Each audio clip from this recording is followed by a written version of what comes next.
everybody. Today we're with Nick Edwards. Nick grew up in Astoria, which I just found out.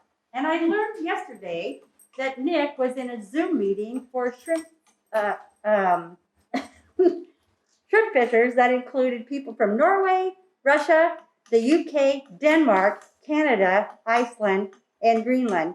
And Nick is currently on the board. And which board is this, Nick? I'm the first U.S. fisherman to be on the International Cold Water Prawn Forum, where we market and promote cold water shrimp around the world. So there's two different types of shrimp. There's the borealis shrimp, which is on the East Coast, which is Iceland, Norway, Greenland, Newfoundland, Denmark. And then you have the U.S., which is Jordana. So we both try to market and promote our products both in the UK and the EU, and we have our own domestic markets here in the United States.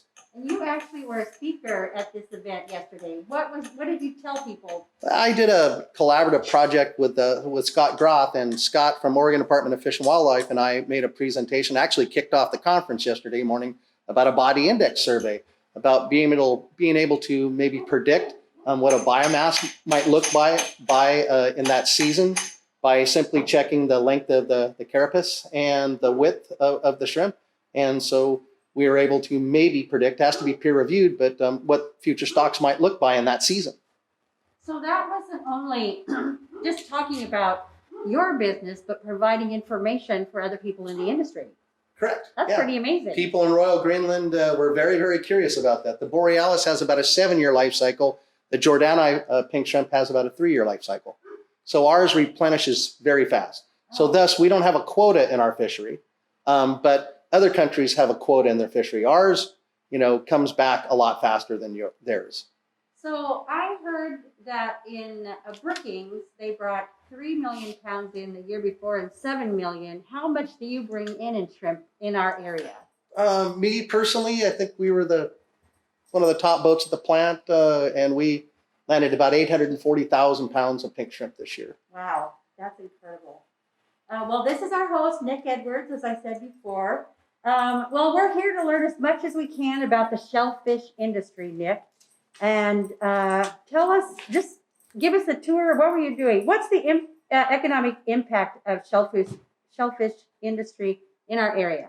Well, for me, it runs my business. I only compete in the Dungeness crab fishery and the Oregon pink shrimp fishery. I'm licensed in Oregon and Washington to fish pink shrimp, but I'm only licensed in Oregon for Dungeness crab. So it is for Dungeness crab, at the start of the season, we usually have 5 guys on the boat, and then we go down to 4. And there's a lot entailed, and I'll walk you through them. So Annabelle, if you turn around and look at these right here, these are some brand new trilogy crab traps. So these are 14 inches tall, 42 inches around, and they have a weight of about 120 pounds a piece. So then when you add the zinc to them, they're 128 pounds. Then you add the ropes and buoys and bait jars and all the above. That puts them at about 150 pounds. So it's not a one-man show. It's 2 people to pack these pots around. So this is new gear. I just bought 100 of these to give you an idea. It was about $21,100 for 100 of these pots.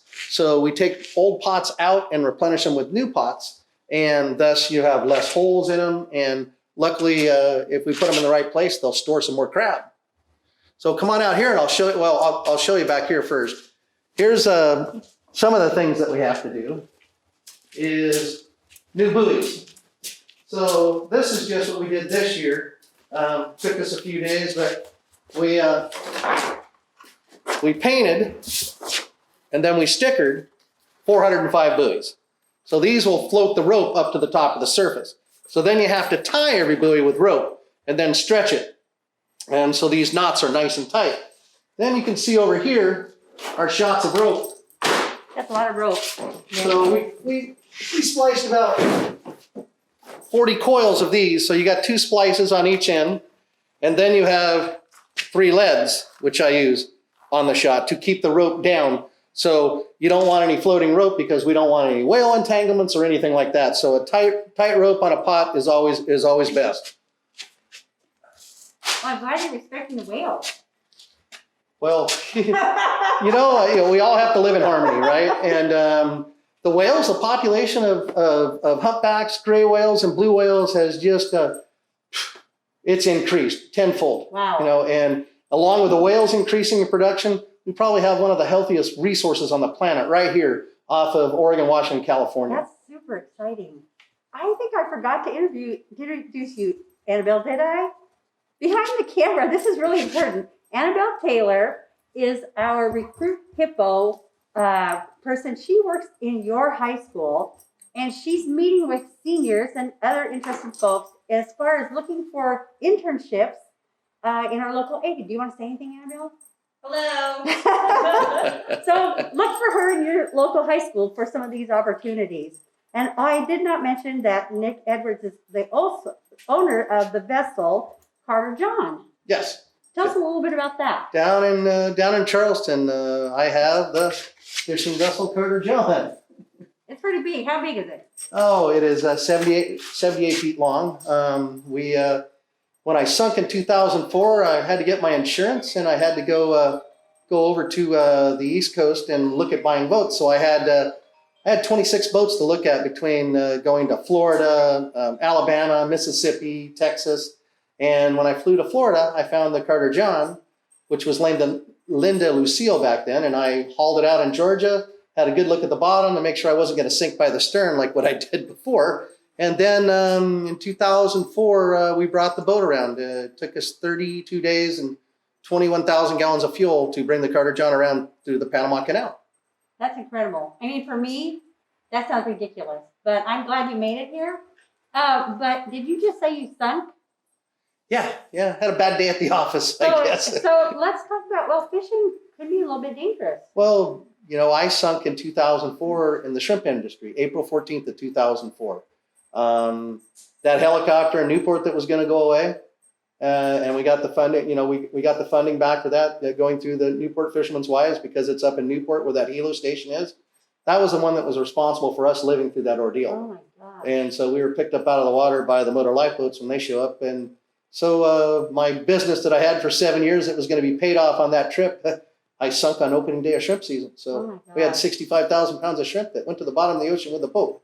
But we're here to help raise the kids. I'm still here. But you still went to Florida. Yeah. And through the Panama Canal. Yes. And found Coos Bay, Charleston. That's an amazing story in itself. Okay, well, we're here to learn more. Well, what else so do you look? the Dungeness crab fishery, right? It is probably the most dangerous fishery there is. But it is also the largest grossing species in all of Oregon that we have, actually on the West Coast. Single largest grossing species in all the West Coast is the Dungeness crab fishery. Yeah. Wow. And so we people must the like guy to with the guy with the bigger boats and tend to stay out a little bit longer and fish through the weather.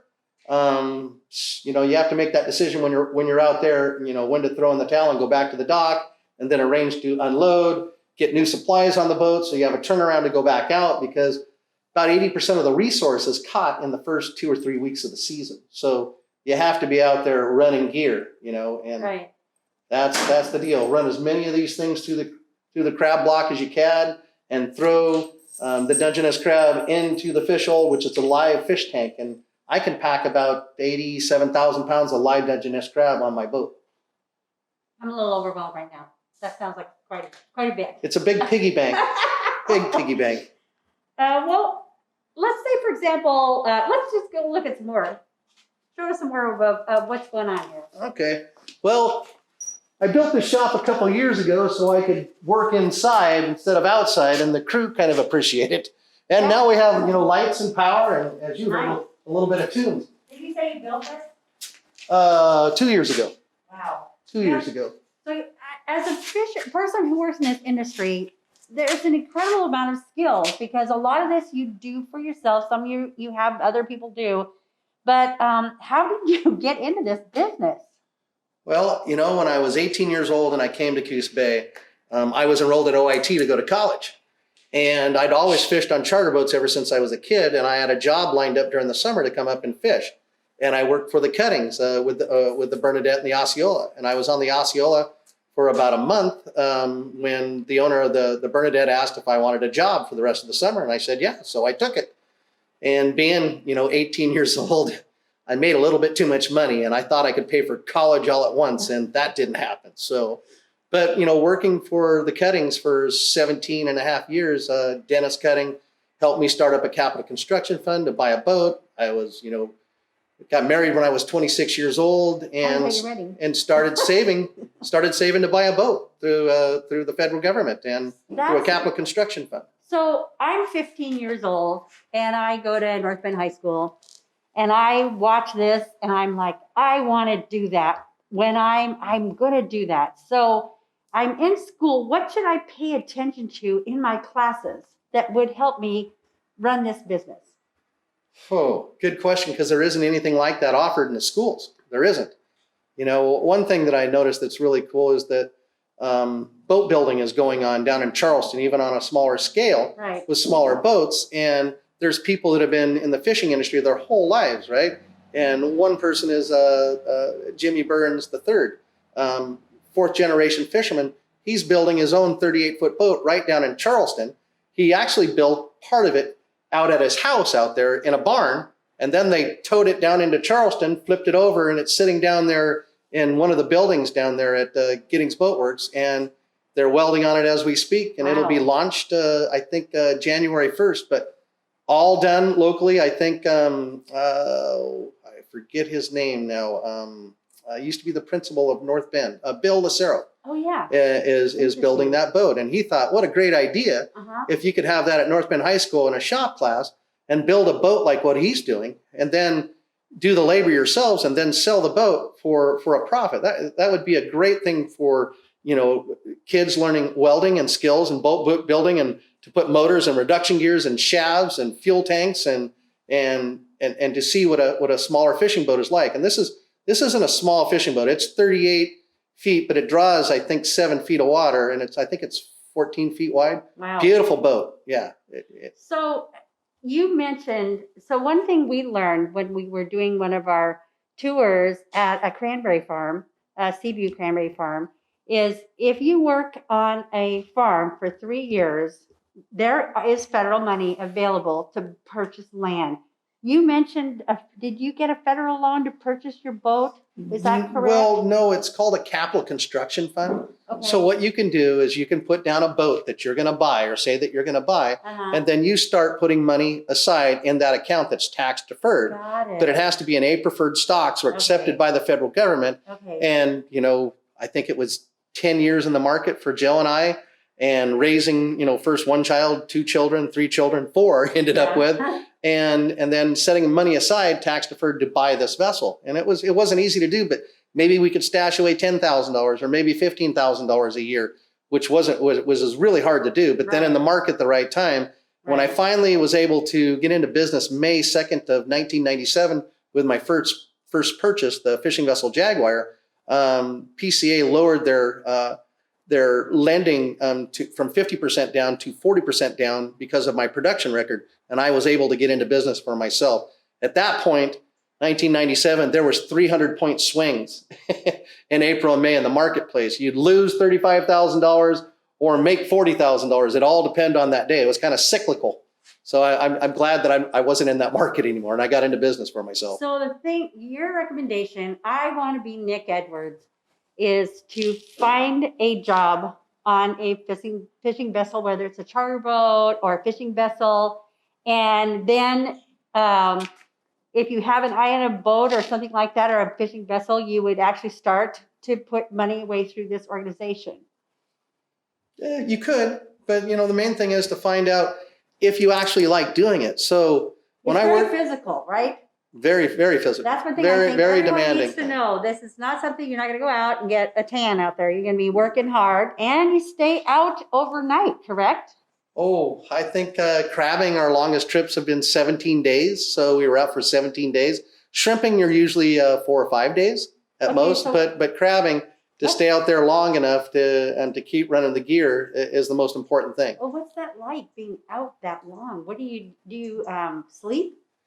Well, yeah, when you're running gear, you can look at first thing, the first day, nobody goes to sleep. You probably into your second clock, the second day, then people will get 4-hour naps, something like that. And then they trade and they rotate. somebody to get a break, but the boat usually never stops. When it slows down, then maybe they'll shut down for 5 hours and go to bed and get a 4-hour nap or something like that. So you have to have good physical ability and endurance. A And lot of mental ability in the middle of winter out there, because it's not really rosy out there. but people 6-8 miles offshore. people do it. They Yeah. must like it. Well, they work very hard, but they get paid very good as well. Okay. Well, And that's- without your crew, you're nothing. that's a You good need incentive. a good crew. Okay, we'll follow you. What else are we looking at? Well, here you can see that we have endless supply of rope that's going to be going in these new pots right here. These are all right here, and with that, then we have to have the buoys attached to them, which you saw in there. And what these guys are doing over here, let's go over here to this gear pile.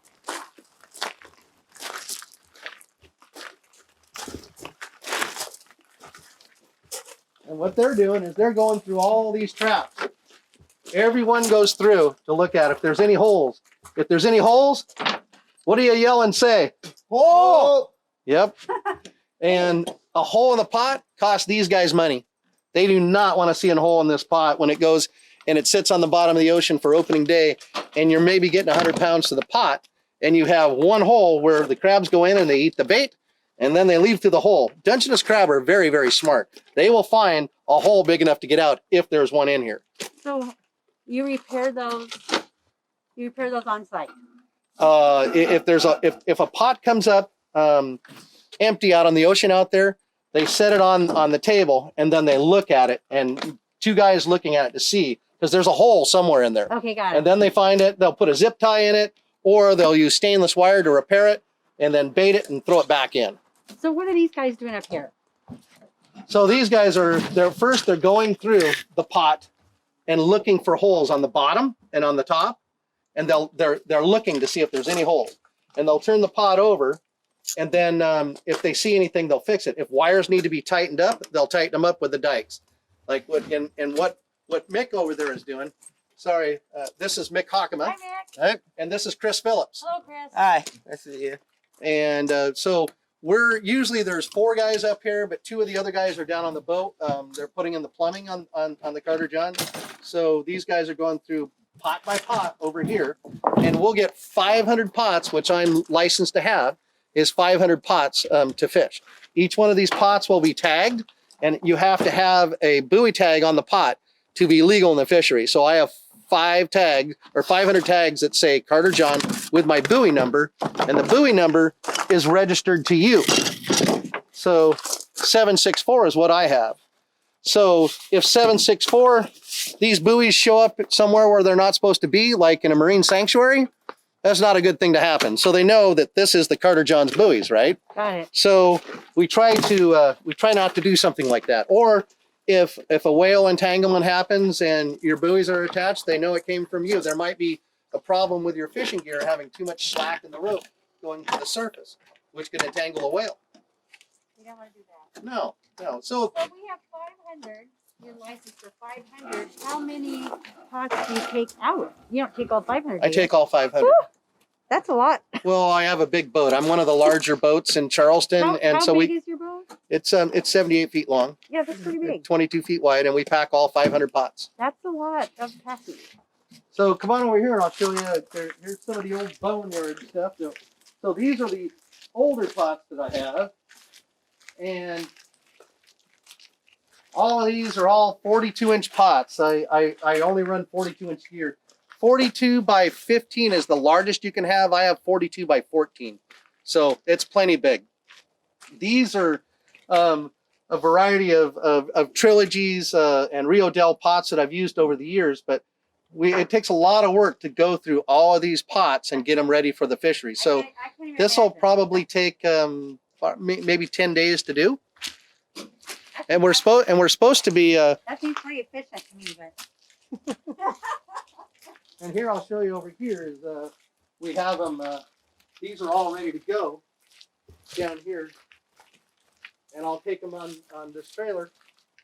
Hey, there's air in the tires. We can take them down to Charleston. Private joke. So these pots have been went through. So each one of these to go through. That's a brand new zinc. That's $10. You know, there's all these little things to get the pots ready to go in the water. So this looks like it's they're set up for 25 fathoms. So these are going to go in the shallows, probably, you know, anywhere from 15 to 20 fathoms of depth, depending. When the gun goes off on 8 o'clock on dump morning, they'll set these. The first will go as these, and they'll hopefully they'll be set in the crab. How big is a fathom?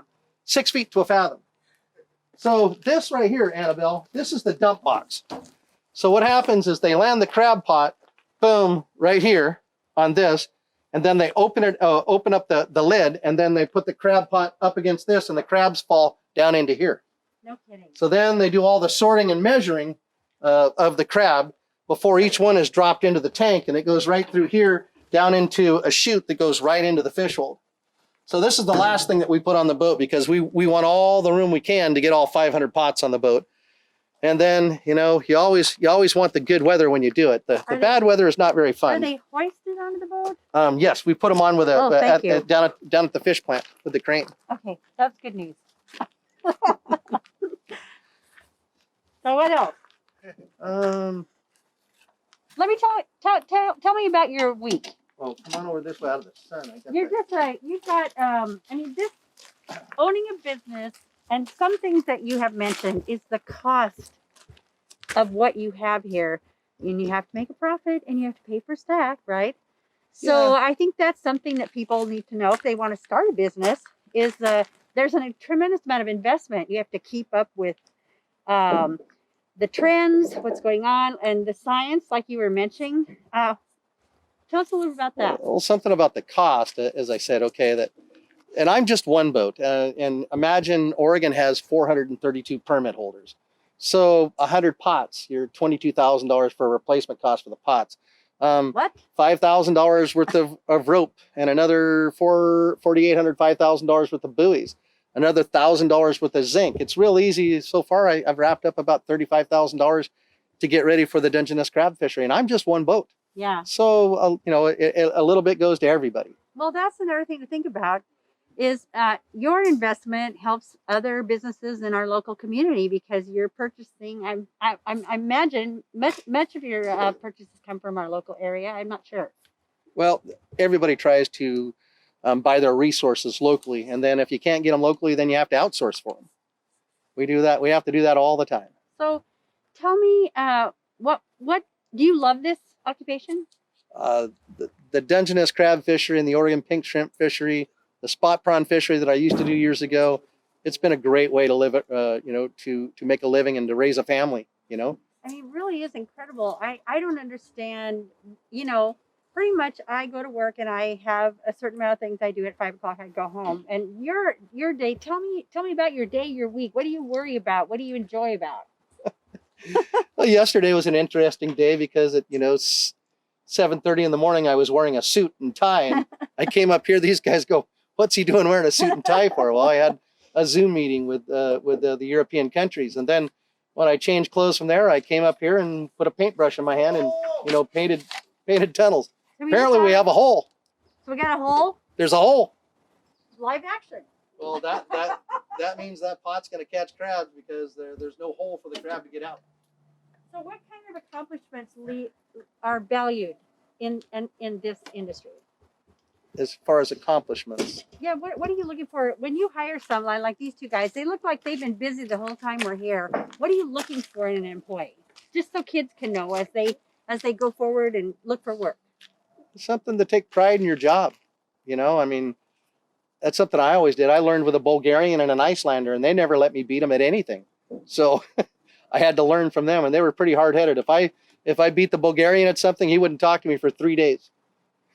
And the Icelander, he just laughed because he was older than I was, and he knew I was a young kid. Well, we have a couple more minutes. Is there anything else you would like to share with our high school students? Anything else you want to show us before we go? You know, if you're really curious about getting a job on a commercial fishing boat, go down and hit the docks in Charleston and talk to some of the people and say, you know, I'd really like to get involved in this fishery. I'd like a shot. I'm a hardworking young man. I don't know if I get seasick or not, but that's the biggest thing is to make sure that you don't get seasick. then the other is a mental attitude. I mean, and if you do get a job on a fishing boat, please set aside, 40% to pay your taxes. And with the 40% that you set aside, you can also fund your retirement. I started that when I was 18 years old because my mother made me because I gave up college. So please save for taxes because we all have to pay. It just, it's sooner or later. That's really good information. Well, I have really enjoyed this today, Nick. Thank you for all of this. It's really overwhelming because there's so much to do. Thank your staff here for continuing to work while we were trying to disrupt them. But thanks very much. This is great to have a peek in here. For all you high school students, be sure and get a hold of Annabelle Taylor. And let's see how we transition into these jobs because there's jobs available in our local area. And thank you for your time today.